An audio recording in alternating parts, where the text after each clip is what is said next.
আসসালামু আলাইকুম। আসলে খবরটা খুবই ইন্টারেস্টিং। আমার মনে হয় আপনাদের ভালো লাগবে খবরটা শুনে। সেটা হলো যে জানতে পারলাম যে নারায়ণগঞ্জ সিটি কর্পোরেশনের যিনি নতুন প্রশাসক নিয়োগ হয়েছেন, মানে মেয়র তো এখন নেই, সমস্ত মেয়র পদ সরকার এসে বাতিল করে দিয়েছে যে কেউ আর মেয়র থাকতে পারবে না, ওনারা প্রশাসক নিয়োগ করবেন। আচ্ছা, ভালো কথা। প্রশাসক নারায়ণগঞ্জ সিটি কর্পোরেশনের কে হয়েছেন? তার নামটা খুব ইম্পর্টেন্ট না এই কারণে, তার চেয়েও তার একটা বড় পরিচয় আছে নামের চেয়েও। তিনি হচ্ছেন প্রেস সচিব শফিকুল আলমের ছোট ভাই। ভদ্রলোকের নাম ডক্টর আবু নসর মোহাম্মদ আবদুল্লাহ। ডক্টর যেহেতু বুঝতেই পারছেন, পিএইচডি ডিগ্রি নেওয়া, লেখাপড়া করা লোক, এবং উনি সরকারের একজন যুগ্ম সচিব। এই যুগ্ম সচিব ওনাকে নারায়ণগঞ্জ সিটি কর্পোরেশনের প্রশাসক নিয়োগ করা হয়েছে। নারায়ণগঞ্জ সিটি কর্পোরেশনের প্রশাসক মানে উনি ভার্চুয়ালি মেয়রের দায়িত্বটা পালন করবেন। নারায়ণগঞ্জ সিটি কর্পোরেশনের মেয়রের পদটা কি? প্রতিমন্ত্রীর মর্যাদা। নারায়ণগঞ্জ সিটি কর্পোরেশনের মেয়রের মর্যাদা হলো প্রতিমন্ত্রীর সমান। এই প্রতিমন্ত্রীর সমান যে পদ, সেই পদে একজন যুগ্ম সচিবকে এই সরকার বসিয়েছে, এবং সেই যুগ্ম সচিব হচ্ছেন প্রেস সেক্রেটারি। উনি আবার সিনিয়র সচিব পদমর্যাদার। এই প্রেস সচিবের আপন ছোট ভাই। তো এইটুকু শুনে কি মনে হয়? যে মনে হতে পারে আপনাদের যে এটার মধ্যে বোধ হয় কোনো ধরনের পক্ষপাতিত্ব হয়েছে, অথবা প্রেস সচিবের তদবির করে তার ভাইকে নিয়োগ দিয়েছেন, অথবা তদবির করেননি, যেহেতু উনি প্রেস সচিব খুব পাওয়ারফুল লোক, হয়তো ওই মন্ত্রণালয় দেখেছে ওনাকে নিয়োগ করলে পরে হয়তো প্রেস সচিবের আনুকূল্য পাওয়া যাবে, মন্ত্রণালয়ের দায়িত্বপ্রাপ্ত ব্যক্তিরা হয়তো ভেবেছেন। এটাও হতে পারে। কি হয়েছে আমি বলতে পারবো না। আপনারা কি মনে করছেন? আপনাদের মনের চিন্তা ভাবনা হয়তো খারাপ, কিন্তু আপনি মনে করতে পারেন। আসেন আমরা প্রেস সচিবের ব্যাখ্যাটা শুনি। প্রেস সচিব ব্যাখ্যা দিয়েছেন। উনি বলেছেন যে এই নিয়োগের পিছনে তিনি কোনো ধরনের প্রভাব খাটাননি। এবং উনি কী বলেছেন? উনি ওনার কথাটা হুবহু পড়ে শোনাই। উনি বলেছেন, নারায়ণগঞ্জ সিটি কর্পোরেশনের প্রশাসক হিসাবে আমাকে আমার ভাইকে নিয়োগ দেওয়ার জন্য অন্তর্বর্তী সরকারের কাছে কোনো ধরনের লবিং করিনি। এই পদে তার নিয়োগ নিয়ে আমি এলজিআরডি, স্থানীয় সরকার মন্ত্রণালয়, উপদেষ্টা যিনি নিয়োগ কর্তৃপক্ষ, এলজিআরডি সচিব কিংবা সরকারের অন্য কোনো উপদেষ্টা বা সচিবকে একবারও ফোন করিনি। কথাগুলি শুনতে কিন্তু ভালো লাগছে, উনি করেননি আসলে। তারপর বলছেন, আমার ভাই সরকারের একজন যুগ্ম সচিব এবং বর্তমানে স্থানীয় সরকার মন্ত্রণালয়ের দায়িত্ব পালন করছেন। তার মূল দায়িত্বের পাশাপাশি তাকে অস্থায়ীভাবে নারায়ণগঞ্জ সিটি কর্পোরেশনের প্রশাসকের অতিরিক্ত দায়িত্ব দেওয়া হয়েছে। এই বিষয়ে আমি সরকারের উপর কোনো প্রভাব খাটিয়েছি এমন প্রশ্নই আসে না। তারপর উনি বলেছেন তার ভাই কী করেছেন, জার্মানি থেকে মাস্টার্স নিয়েছেন, কোত্থেকে পিএইচডি করেছেন, এটসেট্রা, অনেক ঢাকা বিশ্ববিদ্যালয় থেকে ফার্স্ট ক্লাস ফার্স্ট হয়েছেন, অনেক কিছু করেছেন ওনার ভাই। এইগুলো উনি বলেছেন। তার মানে উনি কোনো ধরনের প্রভাব বিস্তার করেননি। ওনার ভাই হিসেবে যে পরিচিতি, এই পরিচিতিকে কাজে না লাগিয়েই সম্পূর্ণ ব্যক্তিকভাবে, সম্পূর্ণ নিয়ম নীতির মাধ্যমে ওনাকে প্রশাসক নিয়োগ করা হয়েছে। ব্যাখ্যাটা শুনলেন, বিশ্বাস হয় আপনাদের?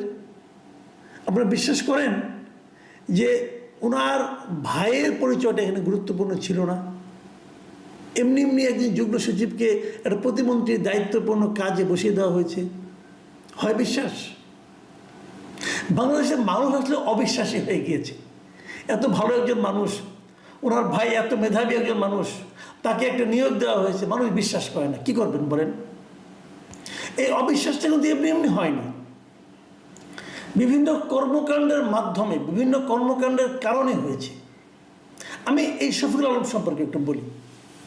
আমরা ওনার অনেক ছবি দেখেছি, মুজিব কোট পরা ছবি ওনার আমি দেখেছি। এক্সিবিশনে গিয়েছেন, মুজিব কোট পরে আছেন, অনেক রকম ছবি দেখেছি। পেছনে আগে পাশে অনেক ছবি টবি সহ দেখেছি ছবি। উনি কিন্তু মাঝখানে দেখা গেল যে উনি এত বিপ্লবী হয়ে উঠলেন এই সরকার আসার পর। মাঝখানে উনি একবার বললেন যে গত 15 বছর কোন সাংবাদিক কী করেছে না করেছে তার নাকি বিচার করা হবে। খুব ভালো। আমার সঙ্গে ওনার 2-1বার দেখা হয়েছে, বিভিন্ন টক শোতে আমার সঙ্গে ওনার সঙ্গে আমার বসার সুযোগ হয়েছে। ইদানিং আর হয় না এই কারণে উনি এখন একা ছাড়া বসেন না, মানে ওনার সঙ্গে আর কেউ থাকবে, ওনাকে কোনো প্রশ্ন করবেন উনি পছন্দ করেন না, উনি একা একা বসেন। উনি এতটাই উপরে উঠে গেছেন যে আমাদের সঙ্গে আর বসেন না, একা উনি একা বসবেন, একা কথা বলবেন।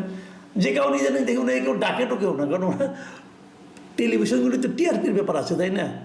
ওনাকে একা ডাকলে ওই অনুষ্ঠান খুব বেশি লোক হয়তো দেখেন, আমি জানি না টেলিভিশন কেন ডাকে না, এটা আমি বলতে পারবো না। মাঝখানে যখন উনি 15 বছরে কোন সাংবাদিক কী করছে তার বিচার করার জন্য খুঁজছিলেন, তখন আমি হঠাৎ করে শুনলাম যে আমাদেরই কোনো এক কলিগ আমাকে জানালেন, উনি নাকি এটাও সন্দেহ পোষণ করেছেন যে আমি মাসুদ কেবল কবে সাংবাদিকতা করেছি এবং আমার ভূমিকা নিয়ে আলোচনা হচ্ছে না এরকম।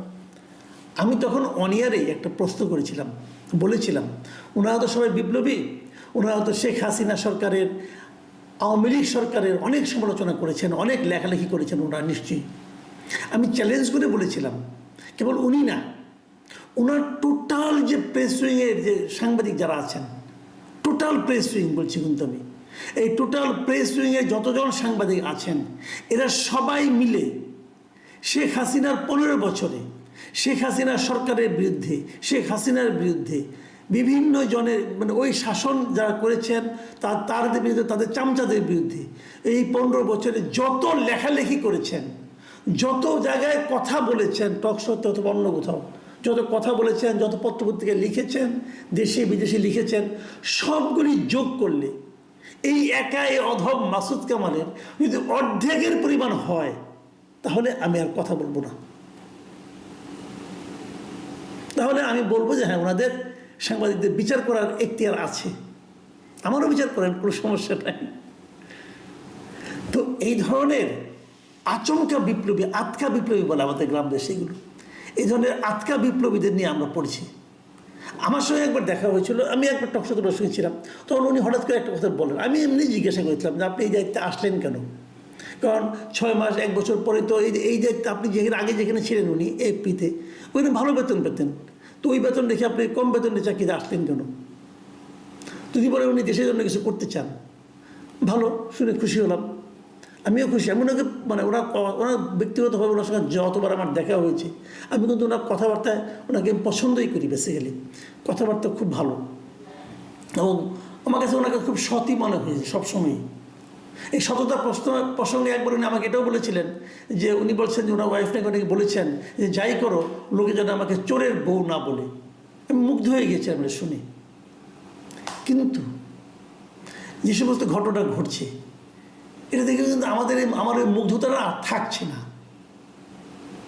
আমি মুগ্ধ হতে চাই, আমি প্রত্যেকটা মানুষ সম্পর্কেই মুগ্ধ হতে চাই, কিন্তু এগুলো শোনার পর আর থাকছে না।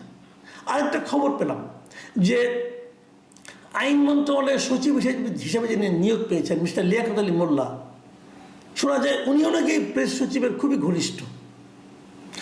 মানে কি, মাগুরার একই গ্রামের বাসিন্দা ওনারা, এবং এটাও বলা হয়ে থাকে যে হয়তো ওনার নিয়োগের ক্ষেত্রে ওনার কোনো ভূমিকা আছে কিনা। হয়তো উনি বলবেন না এখানেও কোনো নিয়োগের ভূমিকা নাই, এই সচিবও তার যোগ্যতা দিয়েই হয়েছে, এই সচিবও কোথা থেকে ডক্টরেট পিএইচডি করছেন জানি না আমি, হয়তো খুঁজলে পাওয়া যাবে, সবাই ভাই যোগ্য, কোনো অসুবিধা নাই।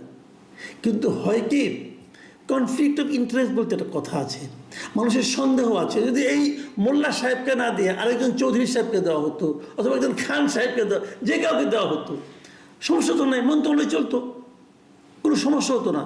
কিন্তু এই প্রশ্নটা উঠতো না।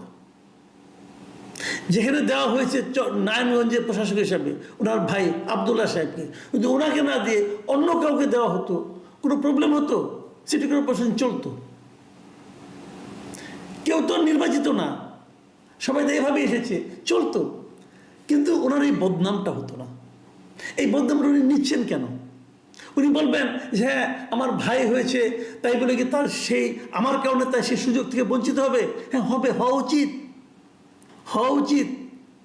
কারণ আপনি একটা দায়িত্বে আছেন এবং আপনি এটা কোনো স্থায়ী নিয়োগ না, কিন্তু এই ফেব্রুয়ারি পরে আপনার নাই, আপনি তখন পাবলিক, লোকে কিন্তু আপনার দিকে আঙুল তুলে বলবে যে এই লোক দায়িত্ব যায় তার ভাইকে দিছে। আপনি যতই কান্নাকাটি করেন, যতই প্রমাণ এনে হাজির করেন, দেখেন ভাই আমার পরিচয় যায় নাই, সে তার যোগ্যতা দেখেছে, লোকে বিশ্বাস করবে না। আপনার উচিত ছিল বলা যে আমার ভাইকে ছাড়া অন্য যে কাউকে নিয়োগ দেন।